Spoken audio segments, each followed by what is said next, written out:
अब जेई में almost 180 days बचे हैं, उससे भी कम बचे हैं, और अगर इन 180 दिनों को तुमने ढंग से यूज नहीं किया तो पूरी जेई की प्रिपरेशन की जर्नी हमारी खराब हो सकती है। नहीं यूटिलाइज करोगे तो हम लोग ग्रेट स्कोर ला सकते हैं, हम लोग बहुत अच्छे स्कोर के साथ जेई मेंस को क्लियर कर सकते हैं। और हमारा टारगेट है 80 प्लस स्कोर करने का। 80 प्लस स्कोर करने का मतलब है कि पिछली बार के अगर तुम 2025, 26 और 24, 25, 26 के अगर परसेंटाइल देखोगे तो 70 प्लस मार्क्स पे ऑलमोस्ट 99 परसेंटाइल केमिस्ट्री में बन जा रही है। तो 9 परसेंटाइल को टारगेट कर रहे हैं तो तुम्हें ऑल इन ऑल लगभग 180 से 200 के बीच में नंबर लाने पड़ेंगे जनवरी अटेम्प्ट में। अगर तुम 99 परसेंटाइल टारगेट कर रहे हो तो safe score will be 180 to 200। For that you need to score 80 to 90 in chemistry.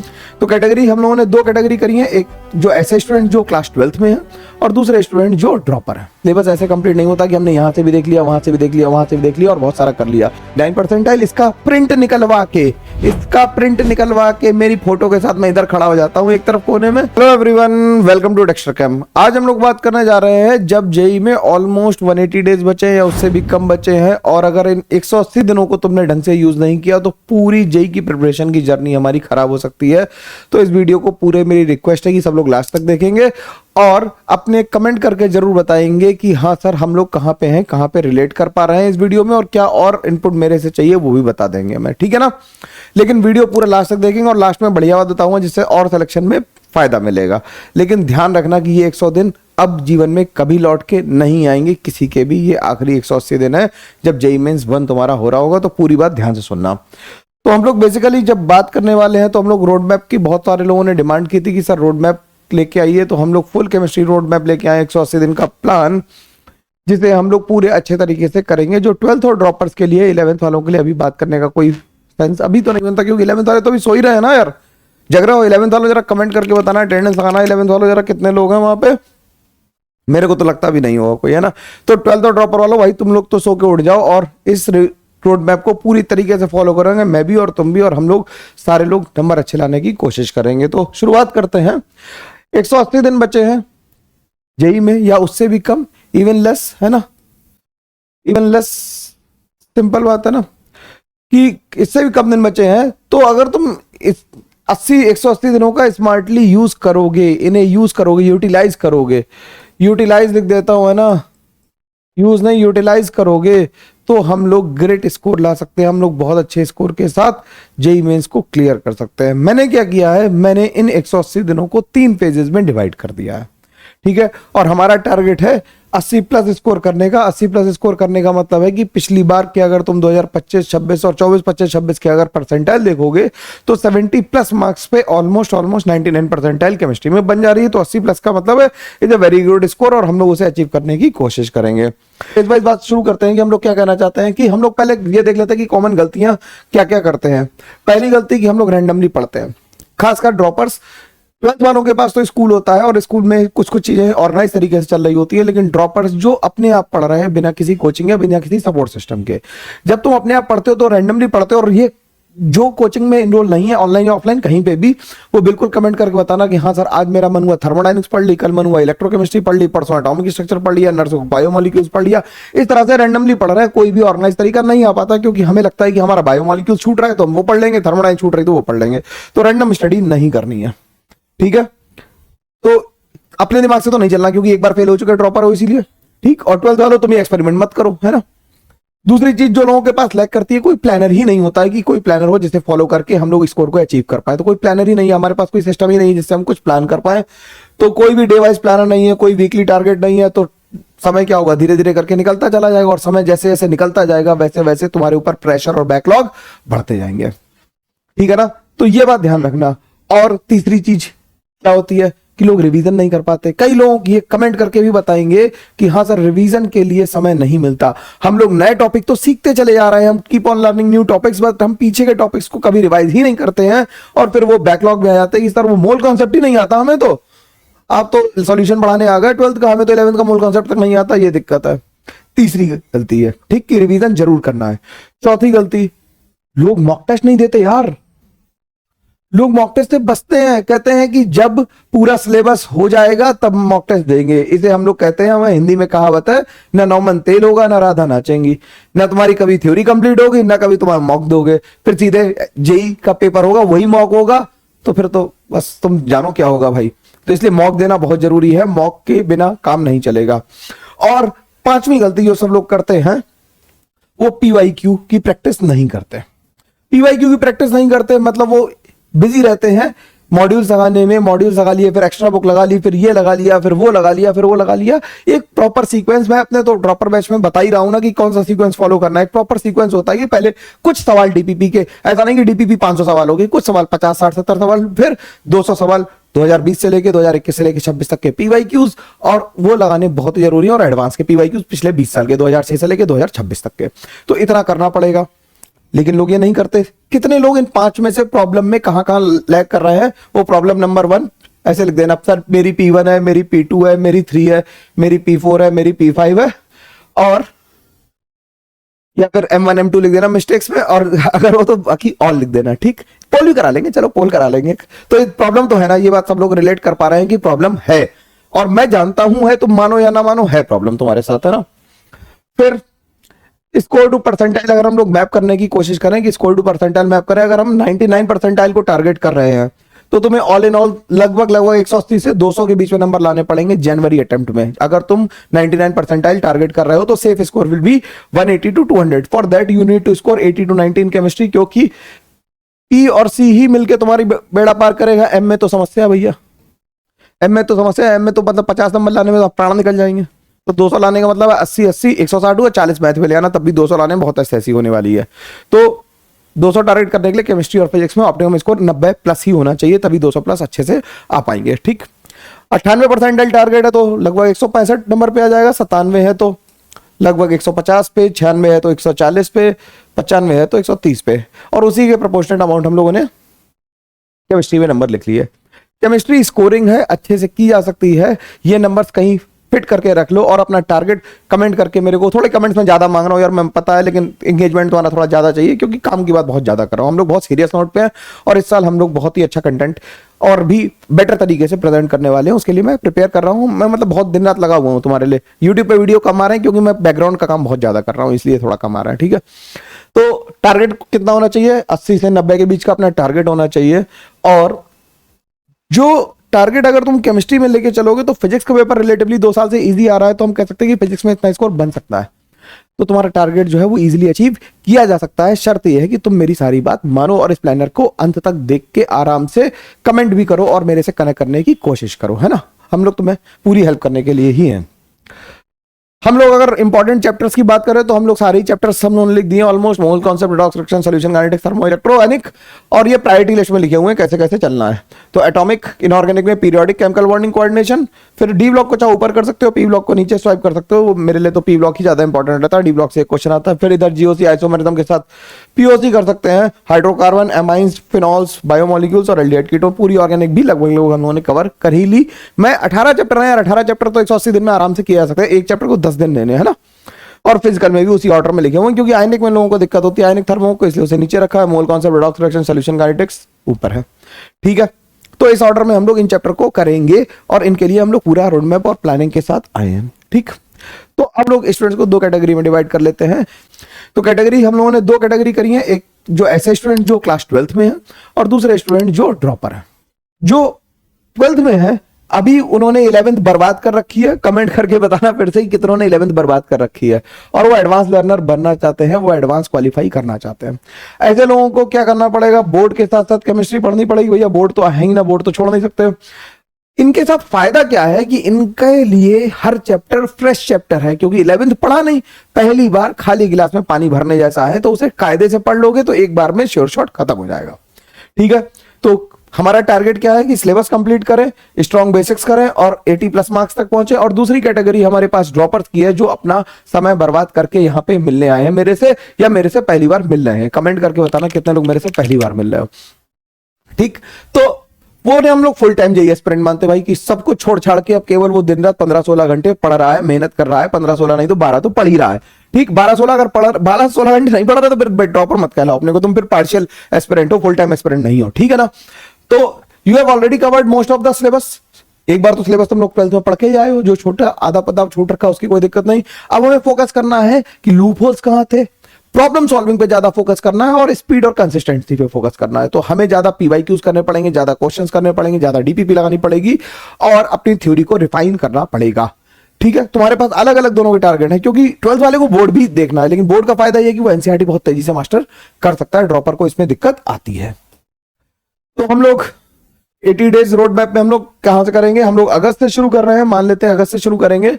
अगस्त से लेके हम लोग स्टार्ट करेंगे सितंबर अक्टूबर तक, हम लोग जाके स्ट्रेंथन कर लेंगे। नवंबर में जो भी पढ़ा उसे रिवाइज करके कंसोलिडेट करने की कोशिश करेंगे, इकट्ठा कर लेंगे, और फिर यहाँ पे जब दिसंबर आ जाएगी तो हम लोग मॉक्स दे रहे होंगे, और 2027 के पेपर को मतलब प्रिपेयर, मतलब ये बहुत बढ़िया सेइंग है। सर से बात हो रही थी, एक उन्होंने कहा कि give every mock as the main exam, give every mock as a main exam and every main exam as a mock to achieve the success. ये मंत्र है भाई, हर मॉक को ओरिजिनल एग्जाम की तरह दो और हर ओरिजिनल एग्जाम को मॉक की तरह दो अगर तुम सक्सेसफुल होना चाहते हो। ये ब्रह्म वाक्य है यार, इसे याद कर लो। ठीक, तो हम लोग क्या करेंगे, कैटेगरी 1 वाले स्टूडेंट्स के लिए पहले बात कर लेते हैं कि भाई 12th में उनका बोर्ड भी है, तो उन्हें जल्दी जल्दी बात कर लेते हैं कि फेज 1 में हमें क्या करना है, हमें सिलेबस कंप्लीट करना है। सिलेबस कंप्लीट करते समय हमें केवल रोट लर्निंग नहीं करनी है। सिलेबस ऐसे कंप्लीट नहीं होता कि हमने यहां से भी देख लिया, वहां से भी देख लिया, वहां से भी देख लिया और बहुत सारा कर लिया। सिलेबस कंप्लीशन के लिए हमें कॉन्सेप्ट बिल्डिंग करनी पड़ेगी। कॉन्सेप्ट बिल्डिंग का मतलब है कि हमें लेक्चर देखने पड़ेंगे, शॉर्ट नोट्स बनाने पड़ेंगे और एनसीईआरटी को अच्छे से सॉल्व करना पड़ेगा, जिससे कि हमारा बोर्ड भी हैम्पर ना करे। एनसीईआरटी पैरेलल चलेगी, एनसीईआरटी इधर उधर करके नहीं चल सकती, पैरेलल चलेगी। हमें कम से कम 30 क्वेश्चन पर सब्जेक्ट लगाने ही होंगे, 30 क्वेश्चन पर सब्जेक्ट। ऑब्जेक्टिव क्वेश्चंस की बात कर रहा हूं, लगाने ही पड़ेंगे, ऑब्जेक्टिव और न्यूमेरिकल टाइप मिला के 30 क्वेश्चन। तो इसे 20+10 का रख लो रेशियो कि 20+10 क्वेश्चन हम डेली करेंगे ही करेंगे, और सब लोग मैं रिपोर्ट भी लूंगा कि कितने लोग कर रहे हैं ऐसा। हमें प्रॉब्लम इजी से मॉडरेट तक लगाने हैं, न्यूमेरिकल एक्यूरेसी पे ध्यान रखना है और कोई भी टॉपिक को छोड़ने की कोशिश नहीं करनी है, कोई भी टॉपिक को छोड़ने की कोशिश नहीं करनी है। फिर हमें 2 काम हो गए, हमने एक तो कंसेप्ट बिल्डिंग कर ली, नोट्स बना लिए, हमने सवाल लगा लिए। अब वीकेंड आएगा, जब वीकेंड आएगा या वीक तुम्हारा खत्म हो रहा होगा, वीकेंड का मतलब ये नहीं है कि सैटरडे संडे, वीकेंड मतलब when you decide it's weekend, है ना, कि तुम्हारा वीक खत्म हो रहा है, तो उसमें पूरा रिवीजन हर संडे को करो। हम लोगों ने संडे को छुट्टी का दिन माना, तो हर संडे को पूरा रिवीजन, जो भी पूरे हफ्ते पढ़ा उसे रिवीजन करो। थोड़े से क्वेश्चंस लगा लो जो तुम्हें टफ लगे हो, जहां पे दिक्कत आ रही हो उन पॉइंट्स को नोट कर लो, और फिर हम लोग उस तरह से चैप्टर को आगे ले जा सकते हैं और प्रोग्रेस कर सकते हैं। ठीक, फिर चौथा पॉइंट और मोस्ट इंपॉर्टेंट पॉइंट क्या है कि हम लोग वीक चैप्टर्स को फिक्स करेंगे। हम वीक चैप्टर्स को फिक्स कैसे करेंगे कि हर वीक में हमें 2 चैप्टर वीकली मिल जाएंगे हमें, कि भाई इन चैप्टर्स में दिक्कत है, उनके लिए एक्स्ट्रा प्रैक्टिस सेट करो। पर्टिकुलर चैप्टर के ही लगाने हैं, उनके पर्टिकुलर चैप्टर के टेस्ट लगाने हैं, जो भी तुम्हारे पास फैकल्टी हो जिससे भी तुम कनेक्ट कर सकते हो। ऑनलाइन भैया 1 लाख बच्चों के बैच में तुम कनेक्ट नहीं कर सकते किसी सीनियर आदमी से। अगर तुम चाहते हो सेलेक्ट होना तो पैसे मत देखो, थोड़ा काम करो, है ना। कि डाउट क्लियरिंग सेशंस होने बहुत जरूरी है, कि तुम 1-on-1 डाउट पूछ पाओ, माइक ऑन कर पाओ, वीडियो ऑन कर पाओ और डाउट पूछ पाओ, अपनी बात कह पाओ। ये सबसे जरूरी है, क्योंकि ये कुंठा है ना मन में, ये जीने नहीं देती कि तुम्हें डाउट आया और वो तुम 2 महीने बाद जब कहीं तुम मिलोगे और पूछोगे, मीट होगी कोई तुम्हारी बहुत बड़ी, उसमें तुम पूछोगे, इसमें कोई फायदा नहीं है। तो डाउट क्लियरिंग टाइम से करनी है मैं, ठीक है। फिर हम बात करते हैं फेज 2 की। फेज 2 में जब हम लोगों ने सिलेबस कंप्लीट कर लिया, रिवीजन अच्छे से चल रहा है और सब कुछ ट्रैक पे है, तो हम लोग ये अक्टूबर तक करेंगे। फेज 2 आ गया हमारे पास, पीवाईक्यू सॉल्विंग करेंगे, पीवाईक्यू प्रैक्टिस करेंगे, जेई मेंस के पीवाईक्यू। ठीक, जनवरी और अप्रैल शिफ्ट को सीबीटी में देंगे, क्वेश्चन प्रैक्टिस करेंगे और रेक्टिफाई और रिवाइज। सिंपल है कि लगातार प्रैक्टिस करनी है हम लोगों को। अब from the week of November 1 हमें कम से कम वीकली 2 मॉक टेस्ट देने हैं। ठीक, हमें 2 मॉक टेस्ट देने हैं। एग्जाम कंडीशन को स्टिमुलेट करना है, 3 आवर की विंडो में देने और नो ब्रेक इन बिटवीन। मतलब हमें कोई ब्रेक नहीं लेना है, लगातार एग्जाम सिचुएशन को स्टिमुलेट करना है। मतलब स्टिमुलेट कर रहा हूं, सिमुलेट करना है। सिमुलेट मतलब कि बिल्कुल एग्जाम सिचुएशन जैसी व्यवस्था बना लेंगे कमरे को बंद करके, और उतना ही तैयार होकर जूते उते पहन के पेपर देना जाएंगे जैसे हम मेन पेपर में दे रहे हैं। मैंने कहा ना कि हर मॉक को मेन एग्जाम की तरह देना है, उसी सीरियसनेस के साथ। डीप एनालिसिस करेंगे। लोग क्या करते हैं, लोग पेपर देते हैं लेकिन एनालिसिस बिल्कुल नहीं करते, तो उसके एनालिसिस करेंगे। हर क्वेश्चन की गलती क्यों हुई उसे लिखेंगे, सिली मिस्टेक्स को फाइंड आउट करेंगे और उनके क्वेश्चन को नोट करेंगे और अपनी स्ट्रेटजी को इस तरह से रिफाइन करते जाएंगे। कॉन्सेप्ट रिपेयर में हम लोग क्या करेंगे, वीक एरियाज देंगे, देखेंगे मॉक में कोई सवाल लगेगा कोई नहीं लगेगा, तो हम वीक एरियाज पे काम कर रहे होंगे। वीक एरियाज पे काम करके हम लोग उनके क्विक कॉन्सेप्ट्स को रिवाइज करेंगे, ठीक है, और उनके फॉर्मूला वगैरह को रिवाइज करके दोबारा से कुछ क्वेश्चंस हम लोग करेंगे, शॉर्ट रिवीजन करके फिर क्वेश्चंस पे हम लोग डायरेक्ट चले जाएंगे। तो हम लोगों ने 2 फेज कर लिए, कोर्स खत्म हो गया। नवंबर से लेके दिसंबर के बीच में हम लोगों ने ये सारे काम भी कर लिए। ठीक, फेज 3 में हमें क्या करना होगा, जनवरी में ये काम होगा। जनवरी में, ये जनवरी के लिए दिसंबर, जनवरी और दिसंबर लास्ट है ना, या दिसंबर लास्ट कह देता है, दिसंबर लास्ट या जनवरी में हम लोग क्या कर रहे होंगे, रैपिड रिवीजन कर रहे होंगे। शॉर्ट नोट्स हमारे पास बने होंगे, फॉर्मूला बने होंगे, ये सारे ड्रॉपर के लिए भी काम आएंगे बातें। तो उसमें हम रैपिड रिवीजन करेंगे, स्पीड प्रैक्टिस करेंगे, 30 मिनट के टाइमर लगा के सेट्स करने की कोशिश करेंगे कि 25 क्वेश्चन हम 30 मिनट में कर पा रहे हैं, नहीं कर पा रहे हैं, 20 क्वेश्चन 30 मिनट में कर पा रहे हैं, नहीं कर पा रहे हैं। और एमसीक्यू की मैराथन्स करेंगे हम लोग, पीवाईक्यू मैराथन देखेंगे हम लोग भी, मैराथन करने की इस बार ज्यादा कोशिश करेंगे, तो लंबे लंबे सवाल करेंगे और एक्यूरेसी पे बहुत फोकस करेंगे। स्पीड के साथ accuracy, speed without accuracy is accidental, speed without accuracy is accidental. मान लो कोई बहुत अच्छी गाड़ी चलाता हो, बहुत तेज गाड़ी चलाता हो और एक्यूरेट नहीं चला रहा, तुम बैठोगे उसके साथ, नहीं बैठोगे ना। तो एक्यूरेसी 90%, 85-90% तक रहनी चाहिए, 10% की एरर चलती है। मॉक टेस्ट को हम लोग हर अल्टरनेट देने की कोशिश करेंगे। अब हम लोगों ने पहले वीकली 2 दे रहे थे, अब हम हर अल्टरनेट डे देने की कोशिश करेंगे। एनालिसिस जरूर करेंगे मॉक्स की, और केमिस्ट्री में 80 नंबर लाने की कोशिश करेंगे। और अपना माइंड और बॉडी को रिलैक्स करने के लिए 7 घंटे की नींद जरूरी है भाई, वो तो जरूरी है, ठीक है, सही है ना। लाइट एक्सरसाइज और वॉक करेंगे जिससे माइंड थोड़ा रिलैक्स रहे। और खासकर एनसीआर वालों, भाई तुम लोगों में उस टाइम कोहरा हो रहा होता है, नींद ज्यादा आती है, तो कम सोना है, थोड़ी बहुत एक्सरसाइज करनी है, कोई नए टॉपिक नहीं पढ़ने हैं और कॉन्फिडेंस तो कामनेस से आ जाता है। तो ये 3 फेज में हम लोगों ने 12th वालों की बात कर ली। अब हम लोग बात करते हैं कैटेगरी 1 के फाइनल टारगेट की। तो कैटेगरी 1 का फाइनल टारगेट हमारा है 82-90 in JEE Mains, overall 99 percentile. इसका प्रिंट निकलवा के मेरी फोटो के साथ मैं इधर खड़ा हो जाता हूं एक तरफ कोने में, इधर नहीं, किधर खड़ा हूं, इधर खड़ा हो जाता हूं कोने में, और इसका प्रिंट निकलवा के बढ़िया से चिपका लेना, ठीक है ना, दीवार पे।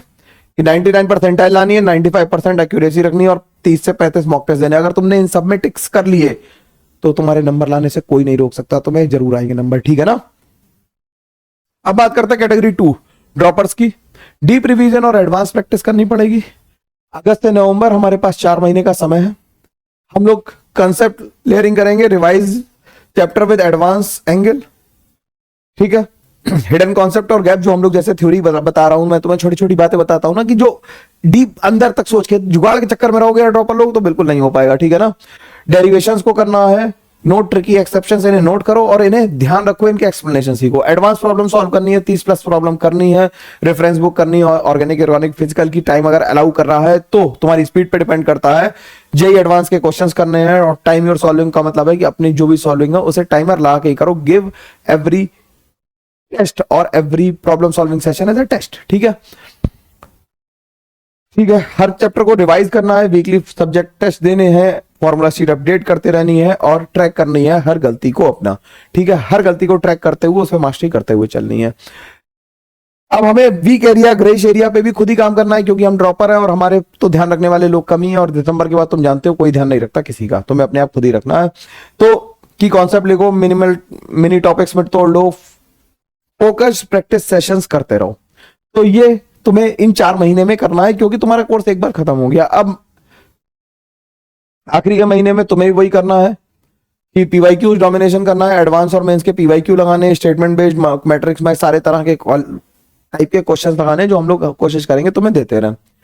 सीरियसली मॉक देने, 3 मॉक्स पर वीक, सेम टाइम एज, ठीक है, एस जेई का जैसा टाइम है, और कोई भी डिस्ट्रैक्शन नहीं होना चाहिए, कमरे में किसी को आना अलाउड नहीं हो, शांत जगह पे बैठ के दो। तो और स्कोर की बेंचमार्किंग करो, लोगों से मिलो, और कोई मतलब हम लोग बात करेंगे उस बारे में भी, वो भी कर सकते हैं ना। एरर लॉग बनाओ। एरर लॉग का मतलब है कि एक बुक बनाओ जिसमें तुम्हें ये पता हो कि तुमने पिछले टेस्ट में क्या गलती की और अगले टेस्ट में वो गलती नहीं होनी चाहिए, ये तुम्हारे मेक श्योर करना है। सेम गलती रिपीट करना इज अ क्राइम, सेम गलती रिपीट करना इज अ क्राइम। तो गलती को हम लोग बार बार इटरेट करके क्या करेंगे, रिमूव कर देंगे। कैटेगराइज करो अगर कर सकते हो, ठीक है, और 0 रिपीट मिस्टेक्स मैंने इसमें भी लिखा है, जिससे तुम्हें ध्यान रहे कि कोई भी मिस्टेक हमें रिपीट नहीं करनी है। और स्पीड और स्ट्रेटेजी पे काम करना है। तुम किस सेक्शन को पहले करना चाहते हो, कौन से क्वेश्चंस को पहले करना चाहते हो, टाइम क्वेश्चंस पे लिमिट करना चाहते हो, इस बारे में बात करनी है। और गैसिंग के डिसिप्लिन पे हमें चलना है कि गैस मिनिमल करना है, नहीं करना है। जब हम लोग मॉक दे रहे हैं तो हमें गैस बिल्कुल नहीं लगाने की जरूरत है, ठीक है ना, बिल्कुल गैस नहीं करेंगे। फिर जनवरी में फाइनल में हम लोग क्या करेंगे, फॉर्मूला और नोट्स को रिवाइज करेंगे, हर दिन मॉक देंगे, पीवाईक्यू को माइक्रो टेस्ट की तरह देंगे, और बॉडी और माइंड को शेड्यूल कर लेंगे अपने कि हम लोग भाई 12 घंटे 15 घंटे पढ़ पा रहे हैं और थोड़ा सा रिलैक्स करके डीप ब्रीदिंग करेंगे, क्योंकि ड्रॉपर के सर पे ज्यादा बंदूक लगी हुई है भाई, है ना। ड्रॉपर के सर पे ज्यादा बंदूक लेना, 12th वाले को तो पता है वो ड्रॉप ले सकता है, लेकिन ड्रॉपर का तो आखिरी अटेम्प्ट है, तो उसके सर पे ज्यादा बंदूक है, इसलिए रिलैक्स करना बहुत जरूरी है। और जब भी तुम्हें ये लगे कि ये एग्जाम तुम्हारे से तुम्हारी चैन सुख छीन रहा है, टॉक टू मी, मेरे से बात करो, हम लोग रिलैक्स कर देंगे तुम्हें। हम मेरे से बात करने का मतलब हम जैसे लोगों से बात करो कि जो तुम्हें रिलैक्स करते हो, कोई ना कोई तुम्हारे घर में होगा, टीचर होगा, दोस्त होगा, जो तुम्हें काम डाउन करे। नर्वस सिस्टम बहुत मुश्किल नहीं है, ये काम आसानी से हो जाता है, ठीक है। तो ये हो गई बात। और हम लोगों का टारगेट 85 टू 95, 85 टू 95, तो 99 परसेंटाइल लाना है, 95% एक्यूरेसी रखनी है और 30 से 40 मॉक भी हमें देने हैं। तुम लोग भी भाई इसकी फोटो खींच के रख लो कि ये सारे ब्लू टिक्स अगर तुमने लगा लिए तो सिलेक्शन पक्का है, कोई नहीं रोक सकता तुम्हारे सिलेक्शन को। बात मेरी बहुत अच्छे समझ में आई, सबके लिए कुछ ना कुछ है। पूरी मैं ये इसकी पीडीएफ भी दे दूंगा, जिसका तुम्हें स्क्रीनशॉट लेने की जरूरत नहीं पड़ेगी, मैं पीडीएफ डाल दूंगा लिंक में डिस्क्रिप्शन में, तो वहां से तुम पीडीएफ उठा सकते हो, ठीक। हम लोग यार केमिस्ट्री का एक फुल बैच कर रहे हैं, है ना, सबको पता है, वैसे फिर भी बता दे रहा हूँ कि अगर अभी तुम ये सोच रहे हो कि शायद 4,000 रुपए ज्यादा है तुम्हारी जिंदगी के, तुम्हारी सैलरी से, तुम्हारे करियर से, तो बिल्कुल मत लो। लेकिन अगर तुम्हें लगता है कि तुम लैग कर रहे हो केमिस्ट्री में और तुम्हें मेरी हेल्प की जरूरत है, तो हम लोग फुल बैच कर रहे हैं 12th और ड्रॉपर वालों के लिए। कंप्लीट फिजिकल, ऑर्गेनिक, इनऑर्गेनिक होंगी। लाइव क्लासेस जो हम लोग ले रहे हैं ये जूम पे ले रहे हैं, और अब ज्यादा सीट्स बची नहीं है, ठीक, क्योंकि जूम पे हम लोग 100 से ज्यादा लोगों को ले भी नहीं पाएंगे, तो जूम क्लासेस कर रहे हैं। डीपीपीज मिल रही हैं, हम लोग टेस्ट और मॉक टेस्ट भी देने की कोशिश कर रहे हैं, ठीक है। पर्सनल मेंटरशिप है, डाउट क्लियरिंग है और पीवाईक्यू डिस्कशन, तो वो यूट्यूब पे पड़ा हुआ है, वहां से मिल जाएगा। अगर किसी को लगता है कि सर हमें नहीं पता कि हम लोग पूरा 4,000 रुपए देने के तैयार है, आओ ऑर्गेनिक पढ़ के देखो थोड़े दिन। इतने ही लोगों ने ऑर्गेनिक से फुल ड्रॉपर में कन्वर्ट किया, मैं बता नहीं सकता, ठीक है ना। तो ऑर्गेनिक सिनर्जी बैच हम लोग कर रहे हैं। ऑर्गेनिक सिनर्जी बैच में अभी हम लोग जीओसी पे हैं, आज एरोमेटिसिटी की क्लास हुई है, तो इसके बाद ये ऑर्गेनिक के ही बैच है पूरा। इसमें हम लोग पूरी ऑर्गेनिक करेंगे, जीओसी, हाइड्रोकार्बन, सब रिएक्शन मैकेनिज्म, नेम रिएक्शन, सब कुछ करेंगे। और हम लोग ट्रिकी और ट्रिवियल प्रॉब्लम्स को भी सॉल्व करने की कोशिश कर रहे हैं। और मेन बात है, ऑर्गेनिक तभी समझ में आती है जब तुम कोई जुगाड़ नहीं लगाओगे, अच्छे से पढ़ोगे और सीक्वेंस में पढ़ोगे, तो ऑर्गेनिक बढ़िया से होगी, ठीक है। तो ये दोनों बैच है। इसके साथ साथ एक बढ़िया चीज तुम्हें और मिल रही है कि अगर तुम ऑर्गेनिक वाला या मतलब अपना ड्रॉपर बैच लेते हो, तो तुम्हें 1-on-1 मेंटरशिप मिल जाएगी, ठीक है, मेरे साथ और सीनियर्स के साथ। सीनियर्स जो ऐसा नहीं जो बहुत तेज लोग लिए, आईआईटी वाले नहीं है, एनआईटी वाले बच्चे हैं, सीनियर्स है तुम्हारे और अच्छे कॉलेजेस के, जो तुम्हें ये गाइड कर पाएंगे कि क्या तुम्हें करना चाहिए। और मेंटरशिप बहुत रिक्वायरमेंट है मेंटरशिप की, ठीक है ना। तो केवल कुछ ही लोगों के लिए है, एक बार अगर तुम देख लो, मेरे को नहीं पता 50 में तुम आओगे कि नहीं आओगे, लेकिन हाँ ठीक है, कर सकते हो ज्वाइन, अगर तो करना चाहो तो। इसमें पर्सनल स्टडी प्लान मिल रहे हैं, डाउट सेशंस हो रहे हैं, direct access to Dexter Cam mentor से। इसकी मेंटरशिप बहुत बढ़िया चल रही है और लोगों ने बहुत इंप्रूव किया। जो लोग 20-30 सवाल कर रहे थे वो 100 सवाल करने लगे यार, पिछले एक हफ्ते में ये इंप्रूवमेंट है, ये बच्चे बता रहे हैं, मैंने नहीं कहा। और जिन भाई अगर तुम लोग भी देख रहे हो तो तुम लोग भी कमेंट करके बताना कि मेंटरशिप का फायदा हो रहा है या नहीं हो रहा है, ठीक है ना। तो अपने आप को इनरोल करो 180 डेज की जर्नी में, और हम लोग साथ में जेई क्लियर करेंगे 110%, पूरी ताकत लगा देंगे और हर हाल में जेई को फोड़ के रहेंगे। मिलते हैं हम अगली वीडियो में, तब तक के लिए thank you very much, take care, bye bye. तुम लोगों ने पेशेंस से मेरी बात सुन ली, यही बहुत था मेरे लिए। अब हम लोग आगे बात करेंगे और मतलब अपने लोग हम लोग अब वो करने लगेंगे, क्या कहते हैं, अपने टीचिंग वीडियोस आने लगेंगे, ठीक है। स्ट्रेटजी वाले तो चल ही रहे हैं, कुछ कुछ वीडियोस अब और आते रहेंगे। होपफुली तुम्हें मेरी बात अच्छी लगी होगी, समझ में आई होगी, और कमेंट करके लाइक शेयर सब्सक्राइब जरूर कर देना। और जो लोग ड्रॉपर हैं, जो लोग अभी देख चुके हैं चैनल को, वो अपने जूनियर्स को जरूर बताएं, भाई तुम ही लोग हो यूएसपी, जो भी कुछ करना है तुम्हारे ही हाथ में सब कुछ, मैं कुछ नहीं करता हूँ, ठीक है। चलो okay, bye bye, take care.